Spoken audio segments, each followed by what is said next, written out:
have one of my favourite stories to read you tonight. It's called One Winter's Day, and it is perfect for these chilly nights that we have at the moment. So I hope you enjoy it. Little Hedgehog was making his bed for the winter when suddenly a gust of wind blew him off his feet. It took hold of his cosy nest and tossed it high into the air.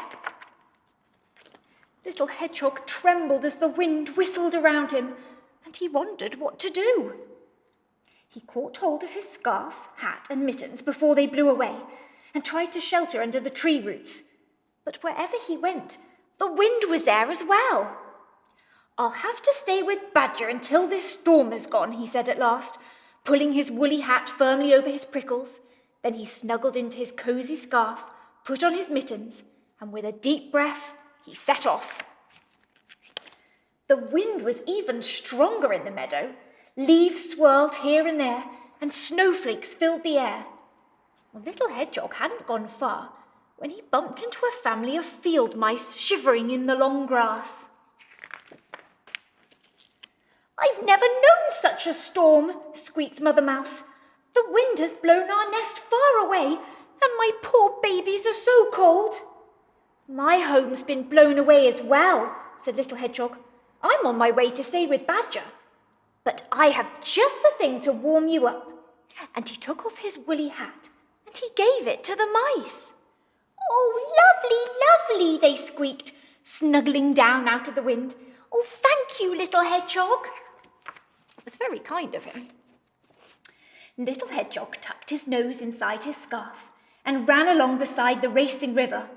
Otter was on the bank, huffing and puffing on his paws. "Hello, Otter," shouted Little Hedgehog. "What are you doing?" "Oh, hello, Hedgehog," replied Otter. "My fur coat keeps me warm, but my paws are freezing." "Here, have these," said Little Hedgehog, giving Otter his mittens. "They should do just the trick." "Oh, thank you, Little Hedgehog," said Otter. "These are great. But shouldn't you be at home in this cold weather?"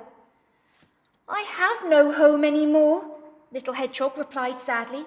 "The wind has blown it away." And running on, he cried, "I'm going to stay with Badger." By the time Little Hedgehog reached the wood, the snow was getting deeper. On and on he struggled, picking his way between the snowdrifts as the wind howled around him. A mother deer and her fawn were sheltering in the bushes. "Oh, Little Hedgehog, why aren't you in your nest in this awful storm?" she asked. So Little Hedgehog told Mother Deer about his nest blowing away. But as he spoke, he saw that the little fawn was shaking with cold. "Here, take this," he said, giving the fawn his scarf. "Oh, how kind you are," said Mother Deer. "Thank you, Little Hedgehog." Little Hedgehog pattered on faster and faster. But just as he finally saw Badger's house at the bottom of the hill, he skidded on the icy path. "Help!" he cried as he went bumping and bouncing through the snow.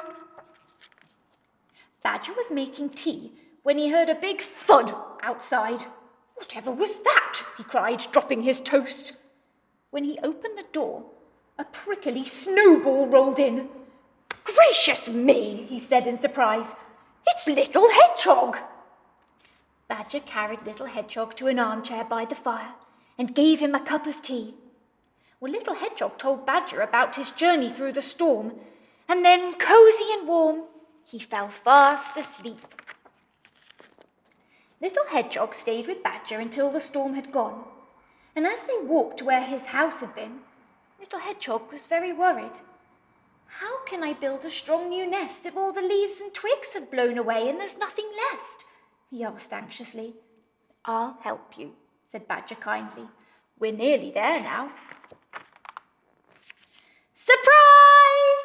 came the cry when they turned the corner. Little Hedgehog gasped with delight. The animals he'd met in the storm had made him the cosiest nest that he'd ever seen. "For the kindest hedgehog in the world," they all cried together. The end.